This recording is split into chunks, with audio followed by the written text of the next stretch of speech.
Cristiano Ronaldo had spent years navigating the overwhelming pressures of being one of the world's most famous athletes. From constant media attention to the ever-growing demands of fans, the Portuguese footballer had longed for a break, a genuine escape.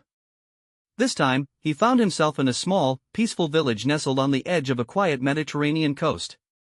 The sky was a deep shade of blue, with the golden sun lazily dipping behind the horizon each evening, painting the sky in a palette of oranges and purples. It was the perfect place to unwind. Ronaldo's team had worked tirelessly to arrange the vacation. They'd rented a small, secluded villa for him, ensuring that it was tucked away from the prying eyes of the public. He could already feel the weight of the world lifting off his shoulders as he arrived, stepping out of his sleek black car and into the soft, sandy driveway of the villa. There was a quiet serenity here, something that was hard to find in his usual whirlwind life. No cameras, no reporters, no shouting fans, just peace. He spent his days lounging by the pool, reading books, and exploring the small, cobblestone streets of the village when the mood struck. Even the thought of training didn't seem so pressing here. He would have brief moments of realization, moments where he felt his body aching to stay in shape, but he pushed those aside, knowing that this was his time to recharge, to truly rest. And so it was, day by day, Ronaldo lived in this tranquil bubble. But there was one key factor that contributed to the success of his vacation: the administrator who ran the villa. A humble man named Giuseppe, who had worked in hospitality for decades, had always been respectful and discreet, never once overstepping his boundaries. Giuseppe had been with the villa since it was first built, and his reputation for being quiet, efficient, and invisible was what made him the perfect administrator for Ronaldo's stay. On the first evening, as Ronaldo sat at the terrace dining table, savoring a glass of local wine, he reflected on just how rare it was to experience this sense of solitude. He had traveled to exotic places, stayed in grand hotels, and always had the comfort of luxury around him, but there was a quality to this trip that felt different. Here, he wasn't Ronaldo, the famous football star. He was just a man, sitting under the stars, free to think, breathe, and live without any eyes watching him. Giuseppe, who had been discreetly taking care of all the little details, would occasionally check in to make sure everything was to Ronaldo's liking. It was in these small moments that Ronaldo began to feel a sense of deep gratitude for the man. Giuseppe never sought attention, never tried to engage in conversation longer than necessary. He would bring Ronaldo his meals with a polite smile, sometimes accompanied by a few quiet words in Italian, always ensuring that Ronaldo was comfortable. One day, while Ronaldo was sitting on the balcony overlooking the village, he saw Giuseppe at the bottom of the steps, carrying a fresh batch of fruit and vegetables. He was whistling a tune softly to himself as he worked, completely absorbed in his task. The sight of him, so dedicated to his work, made Ronaldo feel something he hadn't experienced in a long time: respect. Despite his fame and fortune, Ronaldo understood the value of hard work. He knew what it meant to dedicate yourself to a craft, to give everything to a pursuit. But he also knew the pain of being taken advantage of, the relentless demands of people who saw him as a means to an end rather than a person. For the first time in a while, Ronaldo felt that the world wasn't expecting anything from him. There were no contracts to sign, no games to play, no interviews to give. The only expectation was that he would enjoy his time here, and that thought filled him with a calm satisfaction. A week into his stay, Ronaldo felt he was in the perfect rhythm. His days were quiet and peaceful. He would wake up at dawn, stretch out on the veranda, and then jog through the village as the first light of the day hit the cobblestone streets. He smiled at the locals, but no one bothered him.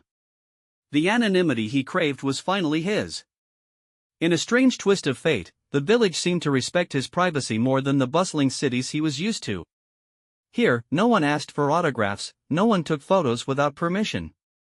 They simply nodded and went about their day, as if they were honoring his need for peace. It was during one of these jogs through the village that he saw Giuseppe again, standing outside a small grocery store, chatting with the owner. Ronaldo couldn't help but admire the simplicity of the interaction, how Giuseppe, with his humble demeanor, had built connections with everyone around him. The man wasn't flashy or brash, he was steady, kind, and a constant presence in the village. Ronaldo found himself drawn to his presence, wondering how such a man could exist in a world that often felt so consumed with ego and competition. As the days wore on, Ronaldo's feelings of gratitude for Giuseppe grew stronger. He had always been surrounded by yes-men, people who were eager to cater to his every need. But here, with Giuseppe, there was no sense of obligation. The man wasn't trying to earn a favor or curry favor with the celebrity. He simply did his job, and did it well. One afternoon, as Ronaldo sat by the pool, sipping on a cold drink, he realized that he hadn't even thought about the outside world for days.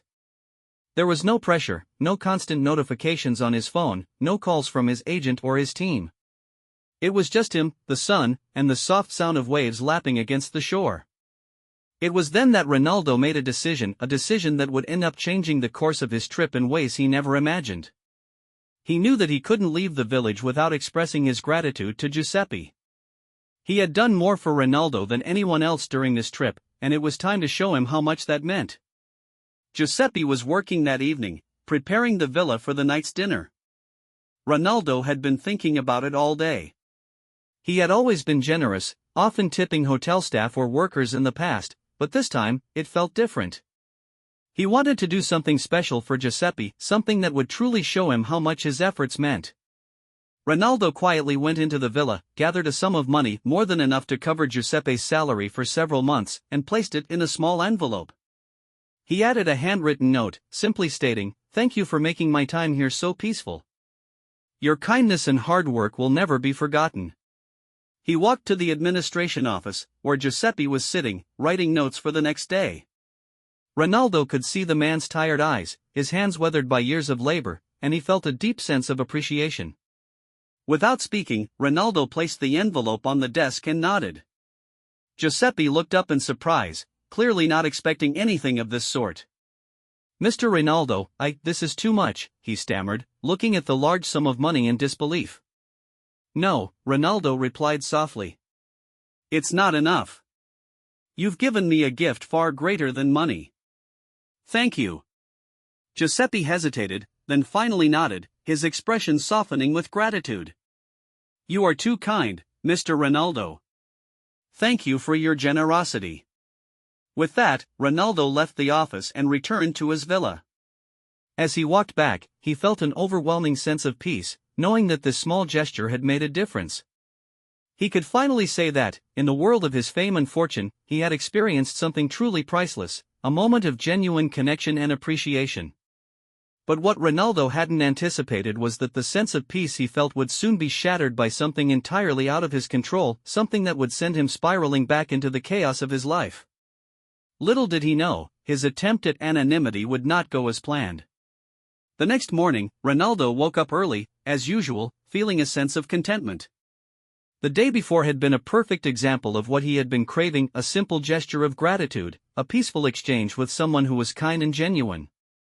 As he gazed out over the balcony, his mind wandered, thinking about how rare it was to find people like Giuseppe, people who worked quietly, without expectation, and who made life easier for others without seeking recognition. It was a rare thing, and it made Ronaldo even more appreciative of the time he was spending in this village. However, little did he know, this peaceful respite would soon be shattered. Despite his best efforts to remain inconspicuous, Ronaldo had failed to blend in completely. The small village, while quiet and respectful, still had eyes watching eyes that recognized him. It wasn't until the following afternoon when the incident occurred. Ronaldo had decided to take a walk through the town, hoping to explore a bit more of the local culture without attracting too much attention. He had donned a simple baseball cap, sunglasses, and a loose-fitting shirt to cover up his usually recognizable physique. He strolled through the narrow streets, admiring the ancient stone buildings and the small, colorful market stalls. The locals were friendly and nodded to him, but no one seemed overly eager to engage. It was perfect. He was just another man walking through the town, blending into the surroundings as if he were any other tourist. Or so he thought. As Ronaldo wandered deeper into the heart of the village, the usual background noise of chattering townspeople grew quieter.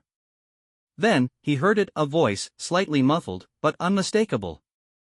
"Hey, is that Ronaldo?" someone whispered from behind. Ronaldo froze.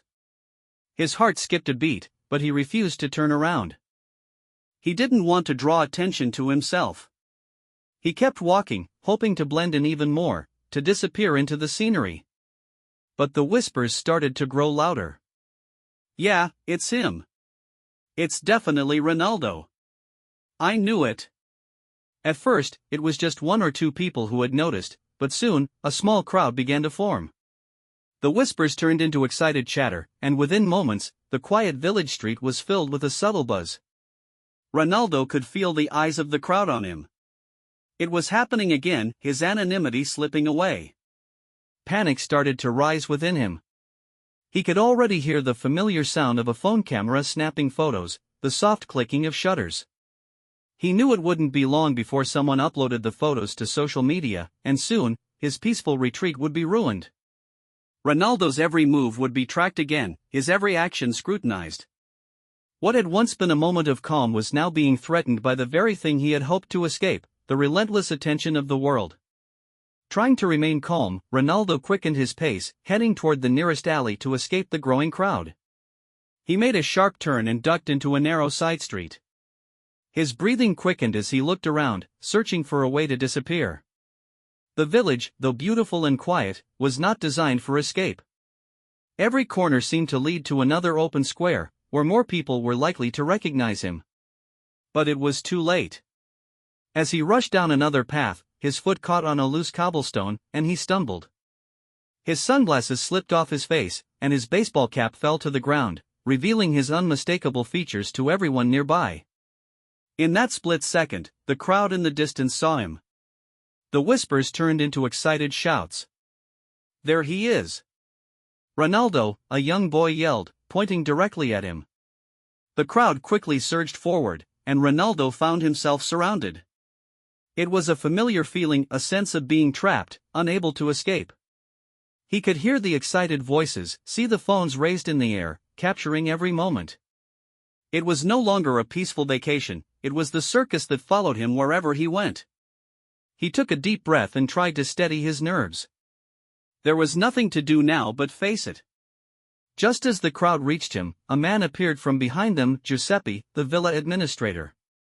He moved with surprising quickness, his face a mixture of determination and concern. He approached the group, raising his hands to signal them to stop. "Enough! Please, enough," Giuseppe said firmly in his Italian accent. "This man deserves privacy. He is not here to entertain you." The crowd paused, but the excitement was far from over. Some of the tourists looked confused, unsure of what to do next. Others were annoyed at being told what to do. Still, Giuseppe's presence, his authority, held some weight. Slowly, the crowd began to pull back, a few muttering under their breath, but eventually, they started to disperse. Ronaldo was left standing there, still trying to catch his breath. His heart was pounding, his hands clenched at his sides. "Are you all right, Mr. Ronaldo?" Giuseppe asked softly, his voice full of genuine concern. Ronaldo nodded, though the anger in his chest was palpable. He had tried to avoid this very thing, this feeling of being surrounded, of being unable to be himself for even a moment. He looked at Giuseppe and offered him a faint smile. "Thank you," he said quietly. "I wasn't expecting this." Giuseppe gave him a small nod. "I'm sorry. I should have warned you. This village is small, but people here are curious. It's not often that a famous person comes through." Ronaldo sighed, his shoulders sagging. "It's not your fault. I thought I could blend in, but I guess that's just not possible for me, is it?" Giuseppe hesitated before speaking again. "Fame has its price, Mr. Ronaldo. We can never escape it, no matter how hard we try." As the last of the crowd dispersed, Ronaldo stood there for a moment, still processing everything.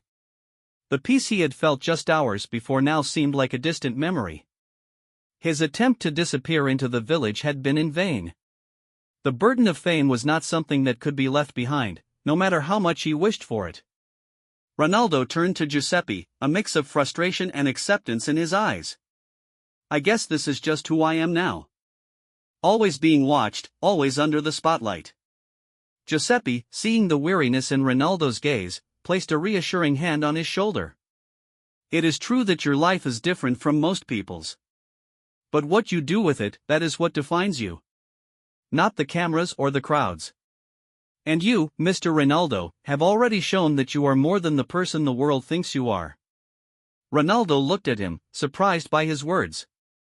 It was rare to hear such clarity, especially from someone who had never sought the spotlight for himself. For a brief moment, the weight of the world seemed lighter. He could see that Giuseppe was right. The true value of life lay not in the external distractions, but in how he chose to live his own life, how he treated those around him. "Thank you, Giuseppe," Ronaldo said, feeling a weight lift from his shoulders. "I needed to hear that." As they walked back toward the villa, the noise of the village slowly faded into the background. For a brief moment, Ronaldo let himself embrace the silence again. Fame would always follow him, that was true. But in the presence of people like Giuseppe, he realized that the noise didn't matter. He didn't need to be defined by the spotlight. What mattered was the kindness and peace he found in the simplest moments. And maybe, just maybe, that was enough. Thank you very much. See you in the next video.